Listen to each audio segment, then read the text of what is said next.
think this morning spent a good deal of time ensuring that our policies in the Middle East are congruent and establishing good communications as we move into a somewhat new situation on the ground in the Middle East.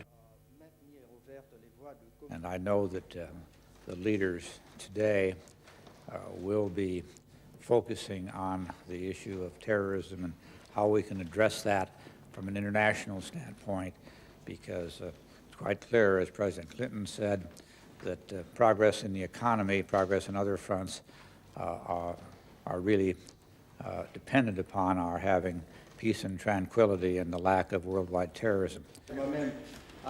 Although there have been some claims of responsibility, we don't know whether those are spurious or valid. My experience is that it's best not to speculate in this situation, at least certainly secretaries of state shouldn't speculate. Quite often first guesses are wrong. Much better to wait for the investigation, and there's a very large investigation, a joint U.S.-Saudi investigation that will go ahead.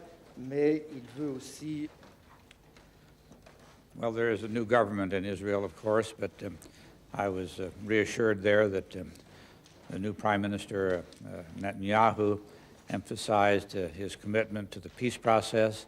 He understands, he says, that there are commitments made in international agreements with the Palestinians and Jordan, but beyond that, he hopes to have a dialogue, discussion with Lebanon and Syria, the two other tracks.